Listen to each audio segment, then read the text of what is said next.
और अब तो वो कह रहे हैं कि गर्मी निकाल देंगे। गर्मी निकालने वालों की गर्मी जनता ने निकाल दी 6 चरणों में।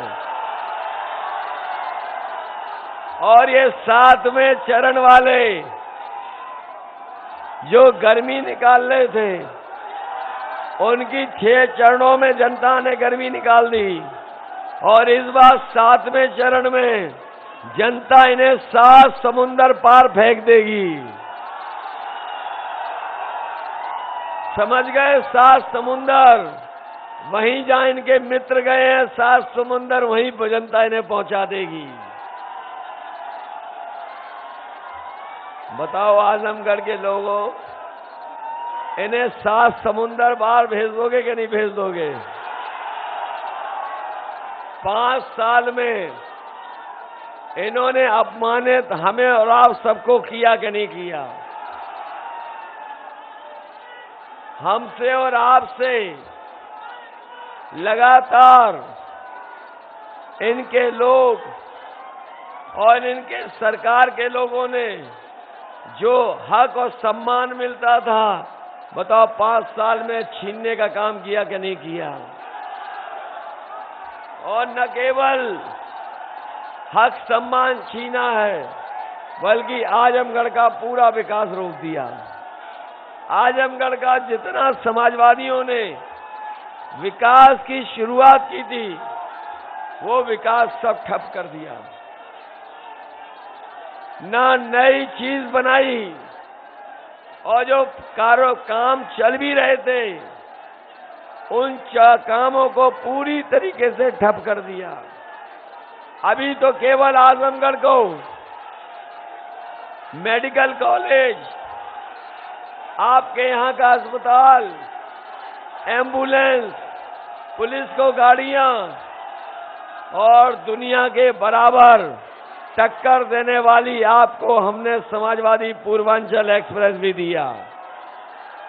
ये तो केवल एक सड़क बनी है, लेकिन भविष्य में जब समाजवादी सरकार बनेगी, इसी पूर्वांचल एक्सप्रेस वे के किनारे हम अपने किसानों के लिए मंडी बनाने का काम करेंगे। और मंडियां इसलिए बनाना चाहते हैं जिससे हमारे किसानों की पैदावार की कीमत उन्हें मिल जाए। न केवल मंडी बनाएंगे, बल्कि हम अपने किसानों को भरोसा दिलाना चाहते हैं कि सरकार बनने के बाद अपने किसानों को उनकी फसल को एमएसपी दिलाने के लिए भी समाजवादी सरकार काम करेगी। इन्होंने तो 5 साल हमारे किसानों को लूटा। जो भी फसल आई, उस फसल की ये सरकार कीमत नहीं दे पाई। न केवल धान में लूट हुई है, बल्कि डीजल, पेट्रोल महंगाई बढ़ा करके हमारे गरीबों की जेब काट करके अमीरों की तिजोरी भरने का काम किया। न केवल तिजोरी भर दी, बल्कि किसानों को अपने खेतों की रखवाली करनी पड़ रही है। किसानों के पक्ष में जो फैसले लेने थे, ये सरकार वो फैसले भी नहीं ले पाई। हमारा मैनिफेस्टो आपने पढ़ लिया होगा। समाजवादियों ने तय किया है कि सरकार बनेगी तो 300 यूनिट फ्री देने का काम समाजवादी सरकार में होगा। न केवल 300 यूनिट, बल्कि हमारे किसानों की सिंचाई माफ होगी, किसानों को भी कोई पैसा नहीं देना पड़ेगा। ये नौजवान जो 5 साल से इंतजार कर रहे हैं नौकरी का, रोजगार का, हम अपने नौजवानों को कह के जा रहे हैं कि पिछले 3 साल से फौज में भर्ती नहीं हुई है। समाजवादी सरकार बनेगी तो केंद्र से फौज में भर्ती कराने के लिए समाजवादी सरकार में काम होगा, जिससे हमारे नौजवानों को वर्दी पहन करके देश की सेवा करने का मौका मिल जाए। न केवल फौज में भर्ती होगी, बल्कि पुलिस में भी भर्ती कराने का काम समाजवादी सरकार में होगा। आपने देखा होगा कि जब से कोरोना बीमारी आई, उत्तर प्रदेश के बच्चों की पढ़ाई को पूरा बर्बाद कर दिया। आज गांव-गांव बच्चों की पढ़ाई को पूरी तरीके से चौपट कर दिया। इसलिए हम आपको भरोसा दिला के जा रहे हैं, जहां 11 लाख पद खाली हैं, वहीं सबसे ज्यादा शिक्षा विभाग में पद खाली हैं। समाजवादी सरकार बनेगी तो ये बीएड टीएड वालों को समाहित करने का काम सरकार में होगा। न केवल बीएड टीएड वालों को समाहित करेंगे, बल्कि शिक्षक भर्ती निकाल करके भी अपने नौजवानों को जो घोटाला हुआ है उससे बचाने का काम करेंगे। ये हमारे 69,000 वाले जानते होंगे, इनके साथ भेदभाव हुआ है। इस भेदभाव को खत्म करके जो लाभार्थी हैं, न्याय दिला करके इन्हें नौकरी देने का काम भी समाजवादी सरकार में होगा। ये अनुदेशक नियमितीकरण वाले आए हैं, इन्हें भी अगर किसी पे भरोसा है तो समाजवादी सरकार पर भरोसा है। शिक्षा मित्र के लोग आए होंगे, जब समाजवादी सरकार थी तो उन्हें भी सम्मान मिला था, लेकिन जैसे ही भारतीय जनता पार्टी की सरकार आई, इनका सम्मान छीनने का काम किया है। सरकार बनेगी तो शिक्षा मित्र के लोगों को भी सम्मान देने का काम सरकार में होगा। मैं बधाई देना चाहता हूं और बधाई के साथ साथ मैं आपका उत्साह और जोश देख करके कह सकता हूं कि इस बार तो अतरौलिया वाले इतिहास बनाने जा रहे हैं। और ऐसा लग रहा है न केवल अतरौलिया बल्कि बगल की विधानसभा फूलपुर भी इतिहास बनाने का काम करेगा। अभी तक तो मैं ये देख रहा था कि हर चरण में जनता में मुकाबला था, कि जनता ये फैसला कर रही थी कि किस चरण में हम गठबंधन को ज्यादा जिताएं। लेकिन आजमगढ़ आते आते ये मुझे महसूस हो रहा है कि एक दूसरी विधानसभा में मुकाबला है कि अतरौलिया ज्यादा वोटों से जीतेगी कि फूलपुर विधानसभा ज्यादा जीतेगी।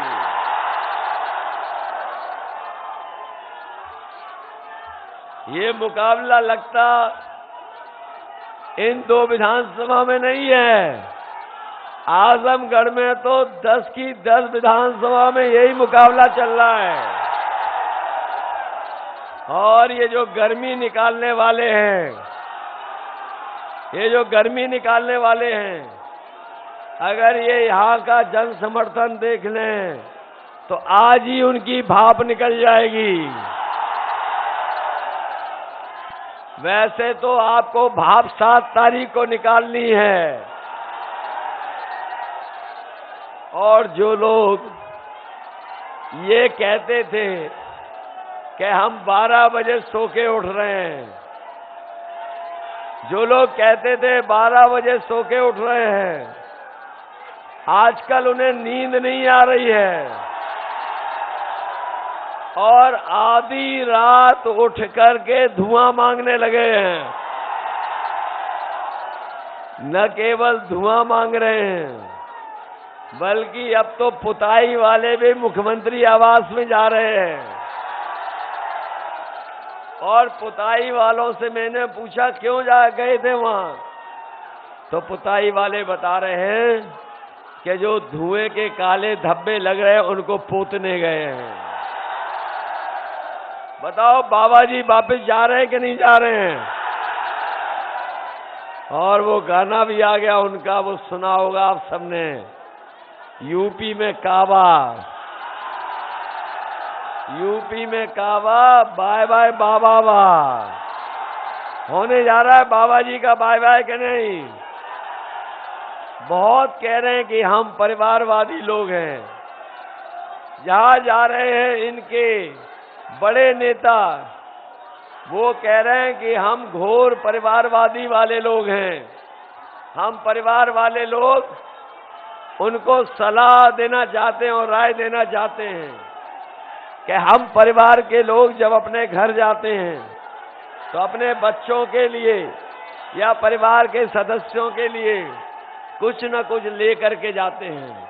इसलिए जो जाने वाले हैं गोरखपुर, हम परिवार वाले उन्हें सलाह देना चाहते हैं कि जब गोरखपुर जाओ तो अपने गुल्लू के लिए बिस्किट लेते जाना।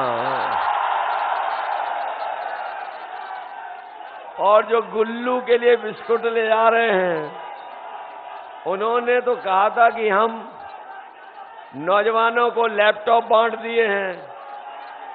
बताओ आजमगढ़ के लोगों, किसी को लैपटॉप मिला हो तो बता दो। और ये जो हाथों में मोबाइल दिखाई दे रहे हैं, कहीं ये बाबा मुख्यमंत्री वाले तो नहीं हैं? वो इसलिए नहीं दे रहे हैं क्योंकि वो खुद चलाना नहीं जानते हैं।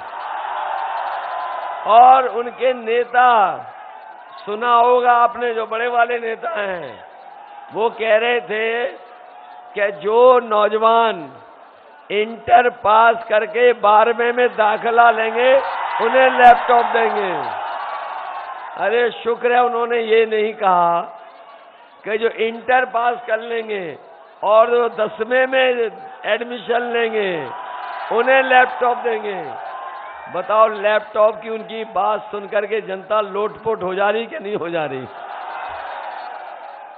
इसलिए आजमगढ़ के लोगों से क्या कहना, ये तो पहले से ही साइकिल की रफ्तार बढ़ाने के लिए तैयार हैं।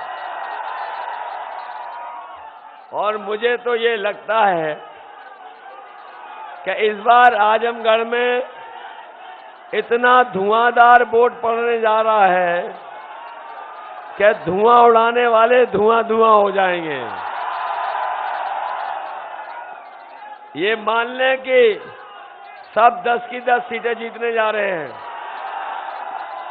लेकिन सावधान रहना इनके नेताओं से।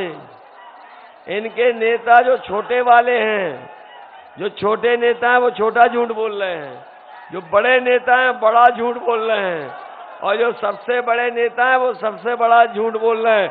बताओ सावधान रहोगे कि नहीं रहोगे? और ये राशन देने की बात कह रहे हैं कि राशन को लेकर के बहुत सुना रहे हैं। इसलिए हम अपने सभी लोगों को कह के जा रहे हैं कि ये राशन पहले ये नवंबर तक दे रहे थे, अब ये मार्च तक दे रहे हैं। बीजेपी वालों से पूछिए, आपने यूपी के बजट में पैसा नहीं रखा राशन का, न दिल्ली के बजट में पैसा रखा राशन का, और आप किस भरोसे पे जनता को राशन बांटोगे? इसलिए हम अपने गरीब सभी लोगों को भरोसा दिला के जा रहे हैं, आप समाजवादी सरकार बनाइए और 5 साल राशन पाइए। ये इंतजाम समाजवादी लोग करेंगे। न केवल राशन देंगे, राशन के साथ साथ 1 लीटर सरसों का तेल दिया जाएगा, 1 किलो मिल्क पाउडर दिया जाएगा, और हमारे गरीबों का भी स्वास्थ्य बेहतर हो तो 1 किलो घी भी सरकार की तरफ से फ्री दिया जाएगा।